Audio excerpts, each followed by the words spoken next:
We're watching TVC Breakfast. It's time for us to see the headlines across Nigerian newspapers. And I have my regulars on a Monday like this. I have Dotun John here. Dotun, good morning. Good in the studio. Come on. Good morning. Really nice. Happy Monday. Good to see you. Happy Monday. See you. Your Lagos is free from the traffic. Oh, yeah, exactly. One would say this kind of Lagos Monday on the public holiday like this. But if it remains like this, Lagos will not be the Lagos. Yeah. Dr. Dio Kayode is here. Good morning. Good to see you. Good morning and Great. Happy Labor Day. Yes. And again, to also appreciate a police officer that was offered bribe and refused to take it in order not to investigate a particular fraud. S.O. Jonathan at this police station at Ogba. Amazing. That is commendable. All right. I think I sent you that report. I saw the report. Those are the kinds of people that we need. Things we need to see to commend. Yeah. In fact, they deserve awards. Yes. All right. And I hope Commissioner of Lagos and IGP will be listening to Well, this. the system, they know what to do, and I believe they will do when it's time. Daily Trust newspaper is where we start from this morning. Let's say it says Salah, final victory against terrorists in sight. Buhari is quoted as saying this on the front page of Daily Trust. Final victory against terrorists in sight. Lawal Gbajabiamila governors urge prayers for peace. Atiku Amechi call for stronger bonds. Right? All that on the front page of the Daily Trust. Blueprint newspaper is next. Buhari at Salah, victory over terrorists within sight.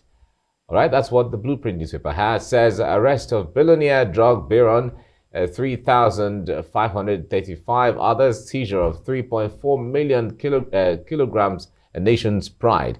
Well, all that on the front page. A lot of other writers there on the front page of the Blueprint newspaper. First News is next. Eid al-Fitr, end to terrorism within sight. Buhari assures. End to terrorism within sight. Buhari assures. Okay, that's on the front page of the First News. Leadership newspaper. Eid al-Fitr. All right. PMB promises final victory against terrorists, enemies of state. Okay. That's the message from the president to Nigerians at a very crucial time like this. That's a leadership newspaper. This Nigeria, Abuja Kaduna train attack. Federal government under fire. Serap drags government to ECOWAS court for failing to rescue victims. That's this Nigeria. All right, and then News Direct is next. ASU strike is the focus here. Nance threatens to truncate presidential primaries, political activities in the FCT. As federal government appeals to striking unions, universities to embrace dialogue. Nance is the National Association of Nigerian Students. Okay, that's News Direct. This day newspaper says 2023. Two groups move to stop PDP convention over power rotation and zoning. All right? Two groups move to stop PDP convention over power rotation and zoning. That's on the front page of this day. Punch newspaper. Subsidy deductions hit states hard. Governors owe salaries. Workers lament. All right? Subsidy deductions hit states hard. Governors owe salaries, workers are lamenting. All right, we'll certainly talk about this because the reports from Edo State was totally a different scenario where workers are so happy in Edo State. The Daily Independent is next. Nigerians' weaker purchasing power piles more pressure on the economy. Right, that's Daily Independent. Business AM. Commodities trading spikes globally, and DIY investors feast on Ukraine war. Okay, right? That's Business AM. Business Day is the last one we're looking at now. Nigeria's gas attracts as Europe sidesteps Russia. Right? From what is going on between Russia and lots of countries in Europe, where Russia seemed to be closing their oil pipes against the other countries. And Nigeria seemed to be the bride where a lot of alternatives countries are looking at. Should we go to Nigeria and then Brazil and some other countries, out of Europe to buy gas and all of that? Yeah. You'll get the details all as you read more. That's Business Day. Okay, gentlemen, two things I'd like us to look at briefly. The president in his message, Salah message, is saying that I can see the end of, from where I'm standing, I can see the end of terrorism, and all of that. That's just trying to be pictorial. But we've had situations where, all right, you can see on the front page of First News, that's just one out of the others. We've had promises by generals, chief of army staff, presidents in the past at different times. In fact, some even fix a date to when terrorism will end, or months or weeks or time frame by which this will come to an end. But others have said, well, talking about an end to terrorism is not something, it's not like a chip. You remove this one and you fix that one and then it's gone. Dr. Kaide, let me start with you on this. What do you make of this message? You see, sometimes I wonder why for the past, I think 7 years now that the president has been there, this government has been there about 7 years now, they have not been learning from their utterances, coming out to say things that they know they cannot do. When you were reading that just now, I was just thinking to myself, I never knew we were even going to discuss it. What is the framework on ground that is now making you to see the end of it? Well, he's the commander-in-chief. Number one. Number two, what are the action plans? Because if you are the commander-in-chief, definitely you don't just talk in vacuum. You talk based on things that you have put on ground. The other time, we were all talking. Yes, change the service chiefs and all that. They were changed. What happened? Yes, buy Tucano jets, buy this and that. What has happened? Even rather than that incessant insecurity abating, it kept on increasing. Remember, when the old security apparatus moved to Katsina, because anywhere the president goes in the country, all those apparatus go there, move there with him. What happened in Katsina? They struck. Do you understand? That's to tell you that, one, there is no framework in sorting these things. Two, there are no action plans. Three, there are no designed pathway. No designed pathway as regards this. And to that extent. Dr. Kaide, the point there is, we don't expect the president or the chief of army staff or the minister of defense to come and lay the strategies. For several years. What, we are not saying you should come out, but we are not saying it. The commander-in-chief is saying from where he's standing, he can He's using binoculars. Is this something that you can see with binoculars? But he knows from the plan he has. He's seeing. Is this something you can use binoculars to see? It's like Moses. It's like Moses. Moses in the of old. You can see the promised land. You can see. So please. Okay. Our president has now gone spiritual because it's a Ramadan period. Ramadan season. Please believe the commander-in-chief. All right, Doctor, I'm going to make you respond to this. He mentioned binoculars. The president using binoculars to see the end of terrorism in sight for Nigeria. But what are you seeing? Okay, in reality, I want to connect reality to everything that, the president is standing taller than everyone. Of course. Yeah, so he has an understanding. And he's a tall man. Yeah, but in reality, is that the concept of leadership has moved from mere setting of goal to actually making personal promises. Because it's believed philosophically that when you set a goal, you may actually not meet it because of the realities around. But if you make a promise to yourself that you will not want to disappoint yourself, and in reality, you don't have a better time to talk about, to have the president speak about ending insecurity than now.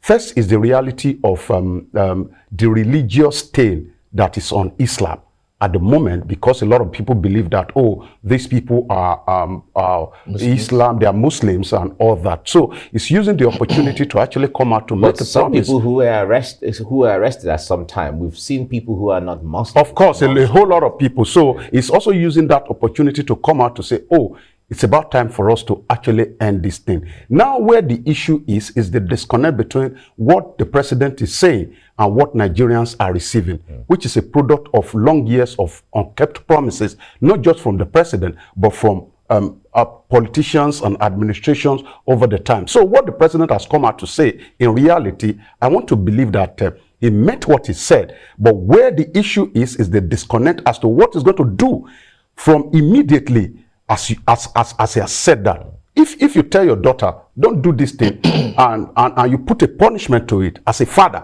and if the daughter commits that offense and you do not do anything, you have failed as a father, because he has seen you as a person who gives empty threat or empty promises. So I know, because the president has said it, that he wants to leave Nigeria better than he met it. I know he would not want us to sit after 2023 to say he's a man who has spoken for 7 years and never kept his word. So I'm at the last lap of the hope I have in the nation that terrorism will actually end, as the president has said it, within the short period of his administration. All right, we hope so. The point there is, don't forget that the commander-in-chief is a retired general. Yeah. So it's not about the knowledge of it. He knows in fact, recall that in the 80s, under the former president, former president and late president Shehu Shagari, he was the one at that time who chased Metasine, into outside of Nigeria. Should I tell you why it was possible? Should I tell Was it I will tell you possible or why. not? I will tell you why it was possible. Okay. Because Shehu Shagari then was purposeful. He gave him an instruction, and as the president, he followed it up and ensured that he achieved that, because he knows if he should refuse to achieve it, he might be sent out of service. But what we are now saying is this: to what extent has this president been following his thoughts, been following his utterances? Remember, he asked IGP then to Borno State. On the third day, the guy was still in Abuja. And now one was saying, I didn't know the... No, it was Benue. Benue. So they met in Benue. And I was saying, I didn't know the president said this. Where were you? As IGP, were you not supposed to be listening to your commander-in-chief? And what happened to that person? Do you know, these are issues that he chased out Metasine at that time. Does not mean he'll be able to do this at this time. Because there are different purposes. No, you're getting what you. I am getting you, sir. What I'm that he chased out that one at that time. What I'm saying is that, fine, the resolution from the president and commander-in-chief at that time, it was firm decisive and decisive. And he followed it up. The man who carried out the decision, the order of the president, had capacity. So that's what I'm saying. The president gave him all the necessary facilities and infrastructure to do that. But this time around... But he carried out and delivered. Yes. Good. So that's what I'm saying. From that experience, you cannot take it away from him. He has the capacity, he has the knowledge, he has the know-how of how to do it. Now, the issue there is that how can we see that play out now? That is what we are hoping. We are not seeing it to play out. We are not seeing it to play out because this time around, the insecurity we are having now are man-made. People have said it. Some people have said it. Man-made, intentional, intentional, conspiracy. There's a conspiracy theory as regards what is happening in Nigeria now. So many people have talked about it. Man, I've said this here several times. Madam Taraba mentioned it. The former CBN deputy governor, who is now late, Dr. Melaifa, also said it. Melafia said it. The leader of new PDP then, what's his name? Baraje also addressed a press conference on it. So to that extent, it becomes increasingly difficult for the president to follow up his words. And that's the truth. So not until when the president and those that are involved now say, okay, let us end this. Enough is enough.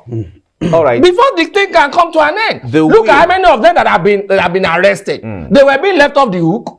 I had one video from Ondo State that happened. I don't know whether you saw it. Those guys that were arrested with the arms and ammunition and knife. What is arrested by Amotekun? Only God knows what will be happening to them. Okay, well, so these are issues. The lack of will. Let me. Thank you very much. Yeah, but the lack of will doesn't take away the capacity and the knowledge. Your lack of will will water down your capacity. No, hang on, we know. We water down your capacity. The point there is that, do you have the capacity? Yes. Okay. But do you have the will, which is the most important? Good. Even if you have the will, you don't have the capacity.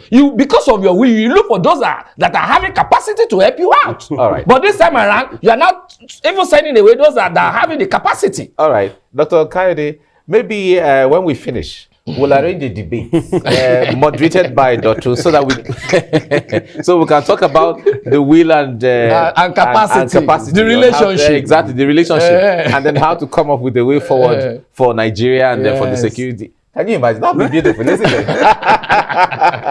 Now, Dr. the point there is actually when it comes to the will, the power and information at the disposal of a commander-in-chief is overwhelming.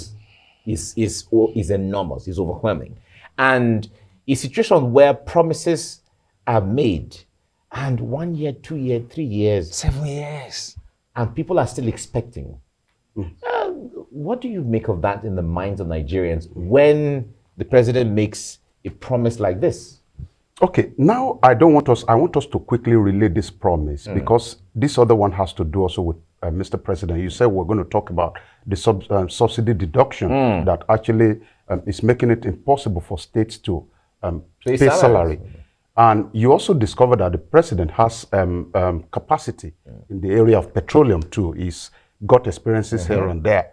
And he was Minister of Petroleum, he was Chairman PTF, all that. So you continue to wonder. One of the promises made by the government also, which weakens the believing psyche of the people about their government. So what we are doing now is not, the effect is not just about the administration of Buhari. I told you the internally generated formula in philosophy. It's going to affect the next government that is coming into years. So when government speaks, you don't want to believe. Like this subsidy issue, in, I think, 2020, about $1.5 billion was earmarked for turnaround maintenance of refinery. They said, oh, it's beyond turnaround maintenance, we want to maintain. That amount of money was amounted to about $575 billion spent on the refineries, no result. As we speak, you know there are 2 refineries in Port Harcourt. One was built, I think, 1965. That one has 60,000 capacity barrel per day. The other one, 1989. All of this put together, last year, they produced 5.5% of their total capacity. So the promise is not even limited to banditry or Boko Haramism. It's also all encompassing. So I think the president needs to wake up and match his words with serious action to the benefit of the people. He can see end in sight. But then how will we be serious when we are using 33 million naira to train somebody on how to repair phones? 33 million to train one person. Is that seriousness? All right. Well, Dr. John, thank you so much for coming on the program. It's a pleasure. Thank you very much. Dr. Dayo Kayode, thank you very much for coming as well. It's my pleasure. Thank you very much for having me.